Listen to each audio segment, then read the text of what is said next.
नमस्कार मैत्रिणींनो, आज आहे अमावस्या आणि ती पण सर्वपित्री अमावस्या। हे बघा, सर्वपित्री अमावस्याला तुम्हाला हे दोन उपाय करायचे आहेत। हे बघा, एक तुम्ही कणकेचा दिवाही बनवू शकता आणि हे उपाय खूप खास आहेत। मी त्याचकरता हा व्हिडिओ बनवते। व्हिडिओ खूप लेट येतो आहे, पण आता ज्याच्यापर्यंत पोहोचेल त्याच्यापर्यंत पोहोचेल त्यांनी याचा फायदा घ्या। कारण की आपल्या पित्रांकरता आपण काहीच नाही करत, आपण देवपूजा वगैरे घरात भरपूर करतो देवाकरता, पण पित्राकरता करायचा एकच दिवस असतो अमावस्येचा। आणि त्याच करता हा बघा, असा कणकेचा दिवा बनवून घ्यायचा। ज्याला कणकेचा दिवा बनवायला वेळ असेल त्यांनी बनवा, पण मीठ न टाकता कणकेचा दिवा बनवायचा आहे। त्यात मीठ नाही टाकायचं, टाकली तर तुम्ही हळद टाकू शकता। आणि ही दोन वाती मिळून एक वात करायची। ही बघा, दोन वाती मिळून एक वात करायची। आणि ज्या महिला भगिनी कामाला जाणारे आहेत त्यांना वेळच नाही आहे की करायला येऊन घाईघाई होते, मग त्यांनी एक काम करायचं, ह्या दोन वातींची एक वात करायची आणि अशा पद्धतीची पंथी घ्यायची। पंथीही घेऊ शकता तुम्ही जर तुम्हाला नाही वेळ मिळाला तर, पण ह्या प्रत्येक अमावस्याला हा तोडगा करत चला। तुम्हाला सांगते मी, खूप फरक पडतो घरामध्ये, कारण की पित्रांचे आशीर्वाद आपल्याला खूप लाख मोलाचे असतात।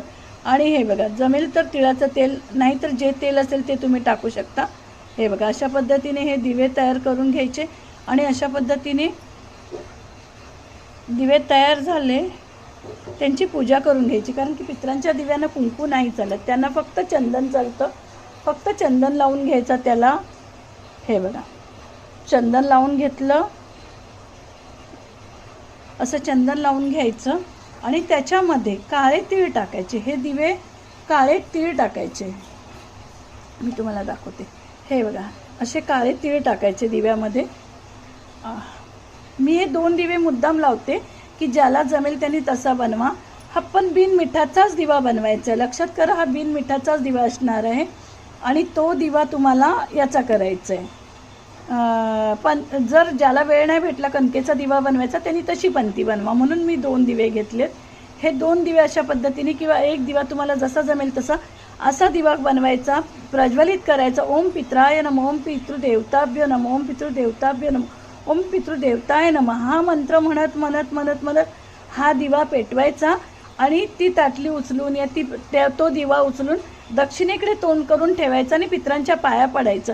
आणि 101 वेळा तुम्हाला जर मंत्र म्हणता आला तर घरात बसूनच मंत्र म्हणून घ्या आणि पित्रांना विनवणी करा की माझ्या घरामध्ये सुख समाधान शांती लागू दे, माझ्या लेकराबाळांना यश येऊ दे प्रत्येक क्षेत्रामध्ये, त्यांचं शिक्षणात मन लागू दे, आमचं काही चुकत असेल तर आम्हाला माफ करा म्हणत म्हणत तो दिवा प्रज्वलित करून दक्षिणेकडे तोंड करून हा दिवा लावायचा।